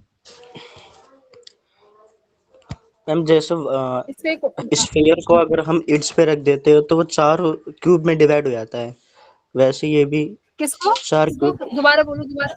स्फीयर गोला हाँ अच्छा, स्फेयर को अगर अगर साइड पे रख देते हैं तो 4 क्यूब में डिवाइड हो जाता है। 1 2 3 4, हाँ 4 क्यूब में डिवाइड हो जाता है, वैसे ये वायर भी 4 क्यूब में डिवाइड हो जाएगा, एक ये वाला और बाकी 3 अलग होंगे। Very good Sohail. देखो बाकी बच्चे देखो यहाँ पे ध्यान से, तुम्हारा मेन मोटो क्या होना चाहिए? हाँ तो ऐसे क्वेश्चन को हमेशा सिमेट्री से सॉल्व करते हैं। मेरा मेन मोटो होना चाहिए कि मैं इस चार्ज को इस तरीके से इनक्लोज कर दूं कि मैं गॉस लॉ यूज कर सकूं। गॉस लॉ क्या कहता है? Charge enclosed bye a surface is Q by epsilon not. ठीक है, तो अब एक बात बताओ, जो चार्ज यहाँ रखा हुआ है मुझे इसको इनक्लोज करने के लिए कितने क्यूब और चाहिए? देखो कॉर्नर पे जब चार्ज रखते थे तो 8 चाहिए होते थे, अब की बार ये लाइन चार्ज है जो कि एक एज पे रखा हुआ है, तो इसको मेरे को क्या करना है? इसको ऑल कवर अप करना है, तो मुझे कितने क्यूब और चाहिए होंगे? 4 क्यूब। ठीक है, एक देखो यहाँ पे है, इस वाले डायग्राम को देखो, दिस इज योर चार्ज, ये तुम्हारा लाइन चार्ज है जो यहाँ पे गिवन है, ये वाला। इसको कवर करने के लिए एक क्यूब तो मैंने यहाँ पे लगा दिया, एक क्यूब ऐसे ही ऊपर लगाया और एक क्यूब इसके पीछे लगा दिया, तो यानी मुझे 4 क्यूब रिक्वायर्ड है इस पूरे को कवर करने के लिए, यानी इनक्लोज करने के लिए। ठीक है, अब गॉस लॉ लगा दो, क्यू इनक्लोज कितना है भाई? पर यूनिट लेंथ लैम्डा है, तो ये कितना हो जाएगा? Lambda a/2 bye epsilon not. तो ये पूरे 4 क्यूब की वजह से है, और अगर मुझे 1 क्यूब की वजह से चाहिए तो आंसर क्या हो जाएगा? 4 से डिवाइड। 4 से क्या करते हैं? डिवाइड। हाँ, डिवाइड तो विच ऑप्शन, हाँ तो कौन सा ऑप्शन ठीक है, कौन बताएगा? ए। हाँ 4/लैम्डा a/8 एप्सिलॉन। इस तरीके से एक क्वेश्चन प्लेट वाला भी आया था कि अगर मान, उन्होंने क्या दिया हुआ था कि एक प्लेट है, इस प्लेट के ऊपर, ऐसे समझो ये कॉपी है तुम्हारी, इस कॉपी के ऊपर a डिस्टेंस पे एक चार्ज रखा हुआ है, a दूरी पर यहाँ पर चार्ज रखा हुआ है, तो तुमसे पूछा था कि इस प्लेट के 1/4 सेक्शन पे कुछ इस तरीके से था, कितना फ्लक्स निकलेगा, ऐसा क्वेश्चन था। कैसे होगा ये? अब पहले ये देखो कि मुझे अगर इसको क्लोज करना है तो मुझे क्या करना पड़ेगा? इस चार्ज, हाँ इस चार्ज को क्लोज करने के लिए 6 फेस बनाने पड़ेंगे, यानी ऐसी मुझे कितनी प्लेट और चाहिए? देखो ये तुम्हारे पास कॉपी है, सिंपल सा सवाल है, अपनी कॉपी उठाओ सब, इस कॉपी के ऊपर a दूरी पर एक चार्ज रख दिया मैंने। अब मुझे बताओ कि तुम्हारे इस एक कॉपी के पन्ने से कितना फ्लक्स निकलेगा, बस ये सवाल है। कैसे करोगे?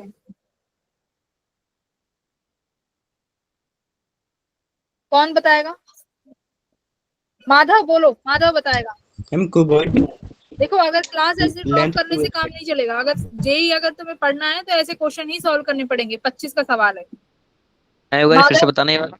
माधव बोलेगा। अभी हाँ कॉपी का पेज है ना तुम्हारी का, तुम्हारी कॉपी उठा लो, इसके ऊपर मैंने एक चार्ज रख दिया a दूरी पर q, इस पन्ने से तुम ये वाला बता दो कि इस पन्ने से कितना फ्लक्स पास करेगा। सिमेट्री से बता सकते हैं। सिमेट्री से बताओ। चलो ये वाला पार्ट रहने दो, सिमेट्री से बताओ बस इस पूरी पेज का। 6 एप्सिलॉन नॉट। 6 upon m/6 की बात, तो ये इसको मैं क्यूब बना दूं भाई, एक प्लेट यानी मुझे इनक्लोज करना पड़ेगा, तो इनक्लोज किस में कर सकते हैं? एक क्यूब में कर सकते हैं ना, एक क्यूब में। Yes ma'am. तो एक क्यूब से कितना हो गया? q/एप्सिलॉन नॉट। तो एक क्यूब में कितनी प्लेट्स लगी हुई हैं? 6 प्लेट। 6 तो एक प्लेट से कितना हो जाएगा फिर? q/6 epsilon. upside not। ठीक है, एक प्लेट से इतना हो गया। अब इस प्लेट के भी पार्ट कर सकते हैं क्या?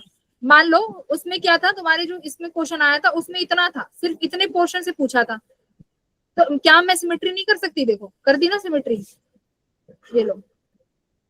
तो अब इस पोर्शन से बता दो, तुमने एक प्लेट का बताया मुझे कितना, Q/6 एप्सिलॉन नॉट। अब देखो इस प्लेट को मैंने 4 पार्ट में डिवाइड कर दिया, 1 2 3 4 इक्वल पार्ट्स में, तो सिर्फ एक इस वाले 1/4 से कितना निकलेगा? 1/4 Q/24। तो बस ऐसे सिमेट्री बनानी है। ये तुम्हारा PYQ था। और ये जो गॉस लॉ के क्वेश्चन है, ये कोई किताबी क्वेश्चन नहीं है, इसमें तुम्हें थोड़ा सोचना पड़ेगा कि बस इनक्लोज्ड कैसे करना है किसी चीज को। तो ये और कुछ क्वेश्चन नहीं आ रहे, बस यहीं से क्वेश्चन आ रहे हैं, दोनों हमने कॉन्सेप्ट कर लिए हैं। अब तुम लोग डाउट्स बताओ, आधे घंटे बचे हैं, हम लोग डाउट्स लेंगे। मैम एक बार ये पीछे वाला जो डायग्राम है वो समझा दीजिए। कौन सा डायग्राम? ये वाला, ये समझ नहीं आया था। प्लेट वाला कि ये क्यूब वाला? मैम जो ब्लू कलर का है, ब्लू वाला, ये इसका डायग्राम है। जो ये तुम्हारा ये है ना चार्ज, लीनियर चार्ज, इस लीनियर चार्ज को ढकना है। तो इस लीनियर चार्ज को इनक्लोज करने के लिए मुझे कितने क्यूब चाहिए? मुझे 4 क्यूब चाहिए। कैसे? एक तो जस्ट इसके नीचे लगेगा, ठीक है, क्योंकि ये बात देखो, ये लीनियर चार्ज है, ये कहाँ पे चार्ज, कहाँ से फ्लक्स लाइन निकलेंगी, यहाँ पे जा सकती है। तो मैंने एक यहाँ पर क्यूब बना दिया, ठीक है, ऊपर तो जा ही रही है, और कहाँ पे जा सकती है? इधर की तरफ, तो यहाँ एक क्यूब बनाऊंगी, फिर यहाँ से इधर जा सकता है, तो एक क्यूब यहाँ बना दिया, 3, और एक इसके पीछे भी तो होगा जस्ट, तो वहां पे चला गया, तो इसलिए मुझे 4 क्यूब चाहिए। इस तरीके से ये 4 क्यूब से ये कवर किया हुआ है। देखो अब तुम किसी भी डायरेक्शन में कर लो, ये पूरा इनक्लोज है, तो ये ऐसे ही सोचना पड़ेगा तुम। अब मुझे डाउट्स बताओ, बाकी तो सारे क्वेश्चंस ऐसे हैं जो तुम कर लोगे। क्वेश्चन नंबर एक बार 27 और 26 देख लेते हैं। 26 और 27, 27 हो गया था। देखो ऐसे क्वेश्चंस को देख के जहां पे इंटीग्रेशन का यूज हो, घबराना नहीं है, खासकर रॉड के केस में, क्योंकि रॉड के केस का इंटीग्रेशन तुम्हारे मैग्नेटिज्म में है, EMI में है, मोमेंट ऑफ इनर्शिया में है, सेंटर ऑफ मास में है, और ज्यादातर रॉड को ही लेके पूछा जाता है क्योंकि इसका इंटीग्रेशन इजी होता है। चलो कैसे करें भाई? यहाँ पर निकालना है, तो कैसे निकालोगे? यहाँ पर इसका छोटा सा एलिमेंट कट कर लो dx, और ये दूरी मान लो x, तो पोटेंशियल कितना होता है? k कितना? dq/r। dq बाय r, तो r कितना हो गया? x। अब बस इंटीग्रेशन करना है, तो कहां से पहला पॉइंट शुरू हो रहा है? l दूरी पे, लास्ट पॉइंट b कितनी दूरी पे है? उसे 2l पे, बस हो गया। चलो dq कितना हो जाएगा भाई? Charge q is distributed over l, ठीक है, तो यानी dq कितना हो जाएगा? Lambda dx upon x, l से लेके 2l। इंटीग्रेशन क्या होगा? k lambda log x into 2l, k lambda log 2। तो आगे सॉल्व करने की जरूरत नहीं है। देखो log 2 यहाँ भी नहीं है, यहाँ भी नहीं है, इसमें अपॉन में मतलब गलत, यानी ऑप्शन नंबर बिना आगे सॉल्व करे, ये ऑप्शन नंबर डी करेक्ट है। और याद रखना पोटेंशियल का फॉर्मूला KQ/x होता है, तो यानी अगर इंटीग्रेशन करेंगे तो 1/x का इंटीग्रेशन log में जाएगा, तो ज्यादातर पोटेंशियल का जो भी आंसर आएगा इंटीग्रेशन से वो log में ही आएगा, और log मल्टीप्लाई में जाएगा। सिंपल सा, इतना सा भी तुम याद रख सकते हो। तो option number D. Question number 26, ये तो बहुत बार कराया है, तुम्हारे टेस्ट में भी आता है, अवंती में, अवंती के टेस्ट में भी आया है ये। बताओ क्या करना है? कराऊं कि कर लोगे? शाश्वत,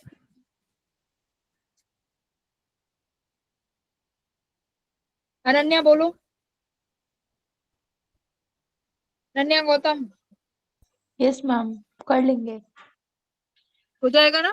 सिर्फ तुम्हें चेंज निकालना है भाई। सेंटर पे बोला है कि किसी पे सिग्मा है, तो electric field of the disc is सिग्मा/2 एप्सिलॉन नॉट, ये गिवन है। अब पूछ रहा है कि डिस्टेंस r पर बता दो, तो फॉर्मूला तुम्हें पता ही है किसी भी दूरी पे क्या होता है, sigma by 2 epsilon 1 minus x upon under root x square plus r square, sorry plus होता है ये, ठीक है। तो एक्स की वैल्यू कितनी गिवन है, आर, तो यहाँ पे आर रख लो, कितना आ जाएगा देखो, sigma by 2 epsilon 1 plus r upon under root 2 r से आर कैंसिल हो गया, तो ये कुछ वैल्यू आएगी इसकी, तो उससे तुम परसेंट निकाल लेना कंपैरेटिवली इसके, इसको इलेक्ट्रिक फील्ड E1 मान लो, ये E2 है, तो फॉर्मूला क्या लगा दोगे, E1 minus E2 upon E1 multiply by 100, ठीक है, ये फॉर्मूला लगा देना। E1 गिवन है, E2 तुम निकाल लोगे ये, और ऑप्शन नंबर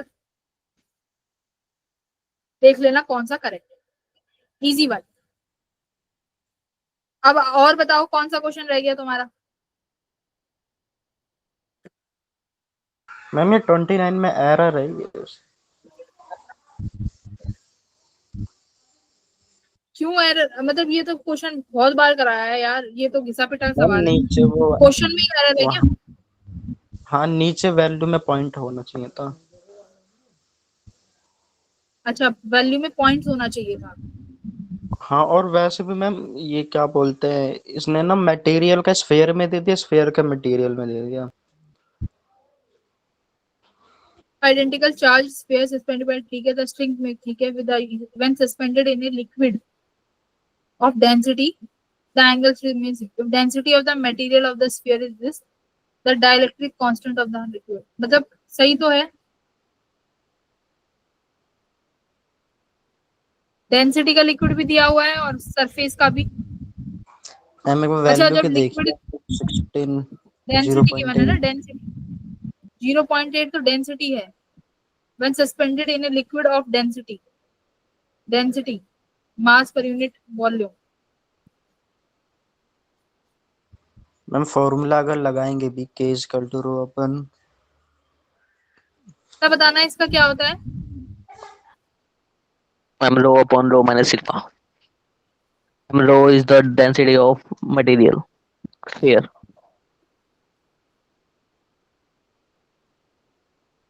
तो मटेरियल की डेंसिटी नहीं गिवन, Given है ना 16. डेंसिटी ऑफ द मटेरियल, हाँ ये रही ना 16, और sigma charge per unit, Sigma मतलब वो density of liquid. और डाइलेक्ट्रिक कांस्टेंट लिक्विड का निकालना है, Yes ma'am. Density of liquid, तो इसमें डेंसिटी ऑफ लिक्विड, डेंसिटी यानी तुम्हारे बोले तो डेंसिटी ऑफ लिक्विड मास पर, हाँ तो ठीक, तो फिर क्या गड़बड़ है इसमें, कैलकुलेशन में एरर होगा फिर, 1.6 होना चाहिए तो कैलकुलेशन में एरर होगा फिर। मैम मैंने चेक करा था 1.6 होगा। स्फीयर की डेंसिटी 1.6 होगी, 16 नहीं होगी। हाँ अगर डेंसिटी स्फीयर की अगर लिक्विड से ज्यादा है तो वो होगा, वो नहीं होगा ना फिर, इमर्ज ही नहीं होगा, अगर कॉन्सेप्चुअली भी देखें तो। आंसर एक सेकंड में देखती हूँ क्या आंसर है, question number 29। Ma'am third option होगा। इन्होंने तो पूरा पूरा सही निकाला हुआ है, 8 1.6, ये 1.6 है, पर ये एरर है भाई क्वेश्चन में, यहाँ पे ये 1.6 है, कब आएगा, दिस इज 1.6, ठीक है,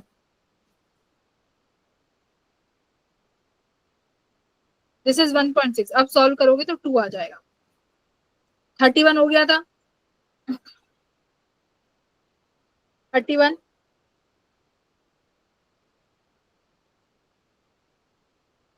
क्वेश्चन नंबर 31 भाई, सिर्फ छोटा सा एलिमेंट कट कर लो यहाँ पे भी, डी थीटा, ये तुम्हारा डी क्यू हो जाएगा, यहाँ से एंगल थीटा मान लो, तो इलेक्ट्रिक फील्ड इसकी वजह से कितनी हो जाएगी, K d q by r square, d q कितना हो जाएगा इस छोटे से एलिमेंट के लिए, r d theta, K r d theta by r square, but electric field के शायद कॉम्पोनेंट हो जाएंगे यहाँ पे इधर की तरफ, डीई, ये एंगल थीटा है, कहाँ से, हॉरिजॉन्टल से, तो ये एंगल भी थीटा होगा, यानी ये एक कॉम्पोनेंट हो गया डीई कॉस थीटा, ये एक कॉम्पोनेंट हो जाएगा डीई साइन थीटा। तो देखो कॉस थीटा तो कैंसिल हो जाएगा, अगर मैं यहां से भी लूं तो cos theta will cancel out, correct.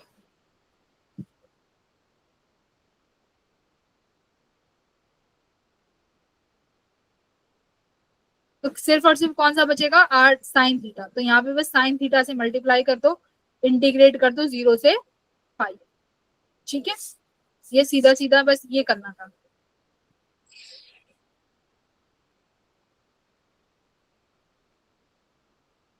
हो जाएगा ना, देखो एक आर से आर कट गया, के बाय आर, साइन थीटा को इंटीग्रेट कर लेना कॉस थीटा में, और लिमिट है तुम्हारे पास 0 से pi. Which option number is correct question number 31 में?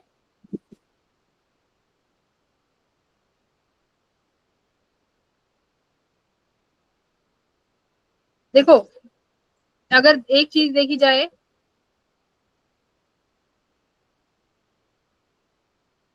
Option number 2 pi epsilon naught R square minus J, option number C correct है। ठीक है, चलो और कौन, और किस किस में प्रॉब्लम है, बाकी के क्वेश्चंस हो गए?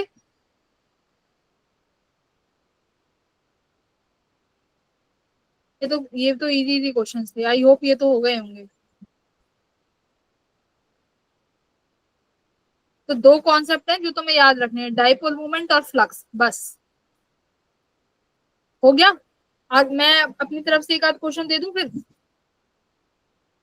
Yes ma'am. ये तो इजी थे, आई होप ये तो हो गए होंगे। ठीक है, चलो एक क्वेश्चन देती हूँ, वो एक क्वेश्चन लास्ट तुम लोग सॉल्व करके दोगे। अगर किसी को डाउट है तो एक बार लिख देना कि मैडम ये वाला क्वेश्चन समझा दो, मैं चैट रीड कर रही हूँ।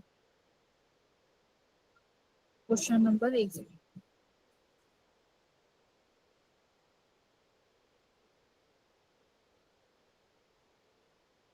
ठीक है, मैं यहाँ पे क्वेश्चन लिख देती हूँ क्योंकि ये सारे क्वेश्चन आई होप इजी हैं, तुमने कर लिए होंगे।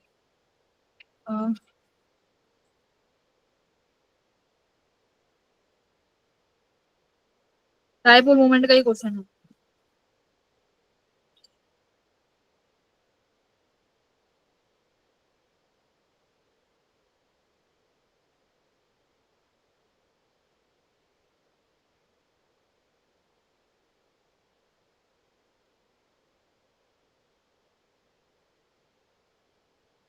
Position vector,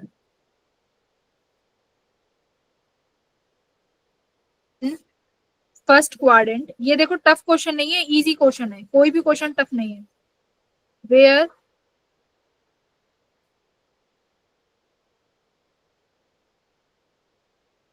magnitude of electric field and potential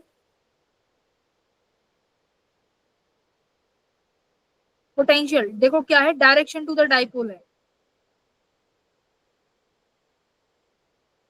in direction of dipole is same √5 units origin.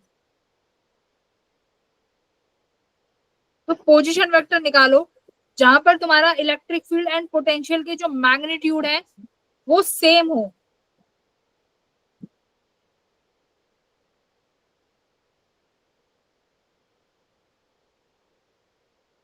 तो किसी भी जनरल पॉइंट पे हमें निकालने आता है ना इलेक्ट्रिक फील्ड की वैल्यू और पोटेंशियल की वैल्यू।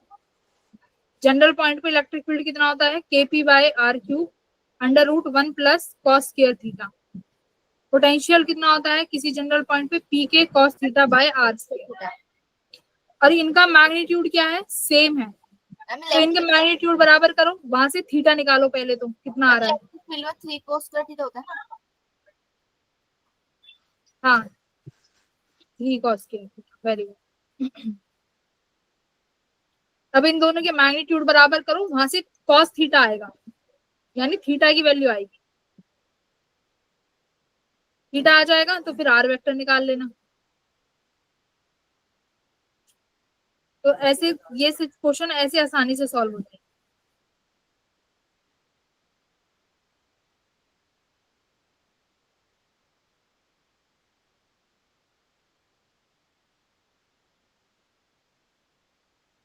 एक क्वेश्चन ये है।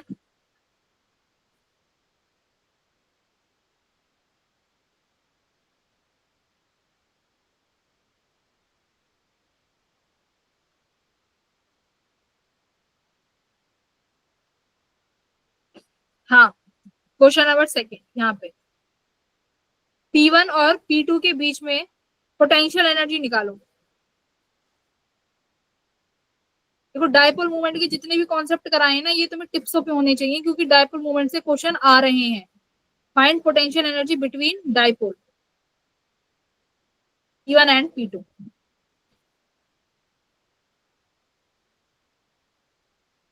कैसे करोगे बताओ?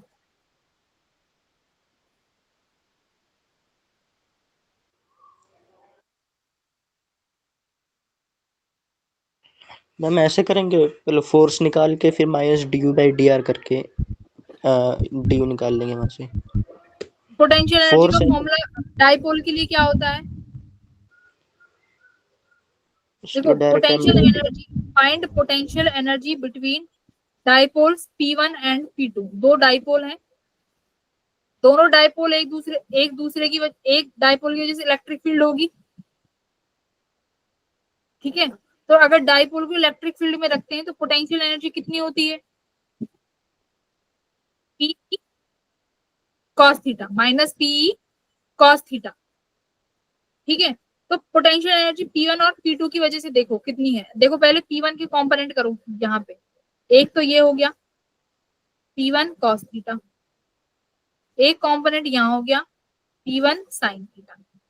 देखो ध्यान से, ये P2 यहाँ पर है ही तुम्हारा, ठीक है। अब इलेक्ट्रिक फील्ड निकाल लो इनकी वजह से, और उस इलेक्ट्रिक फील्ड और इस P2 उनके बीच में निकाल लो पोटेंशियल एनर्जी। कंपोनेंट हो गए। अब देखो एक तो इलेक्ट्रिक फील्ड इसी डायरेक्शन में होगी cos थीटा की वजह से, तो E1, इसकी वजह से परपेंडिकुलर हो गई E2। बस अब पोटेंशियल एनर्जी क्या होती है? Minus PE cos theta. अब एक बात बताओ, पोटेंशियल ये क्या है तुम्हारा? Dipole P2। बस यहाँ पे मैं डायपोल P2 के लिए निकाल दूंगी। इलेक्ट्रिक फील्ड मैंने किसकी ले ली? 1 की।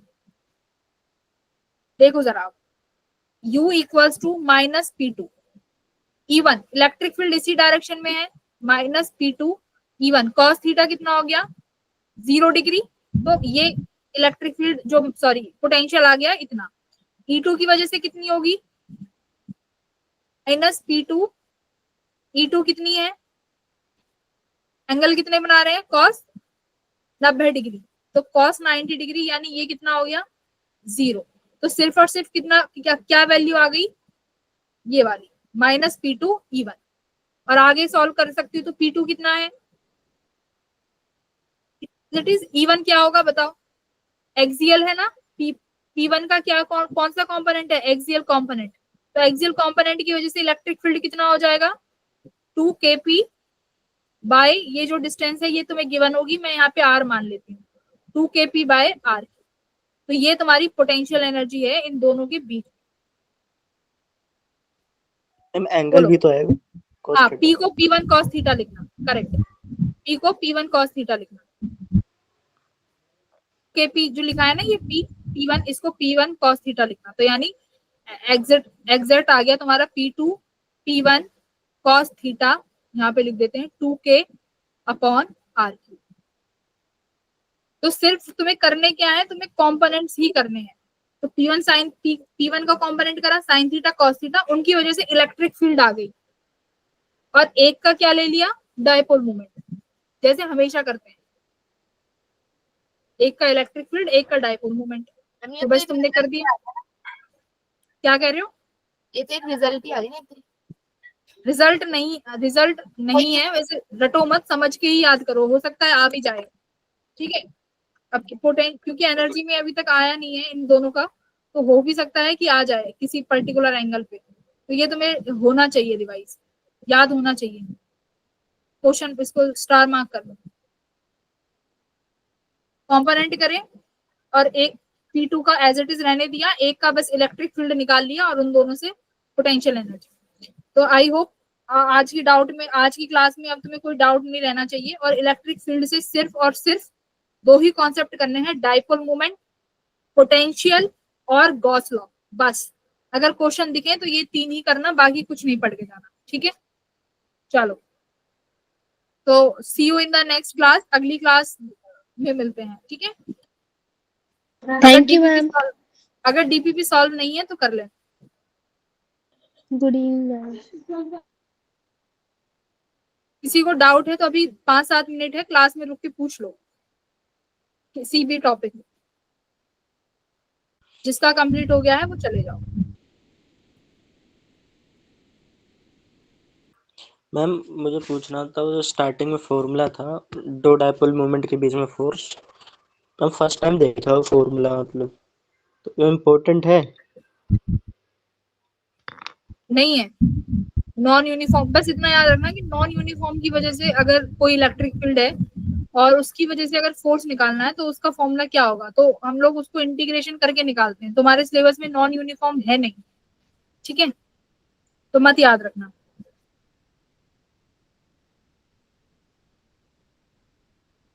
नहीं है इतना इम्पोर्टेंट,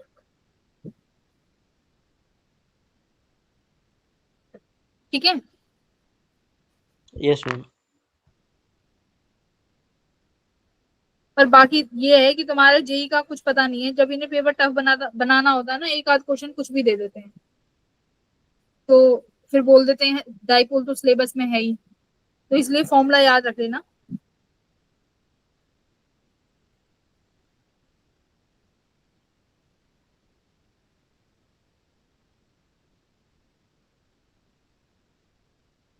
थैंक यू मैम।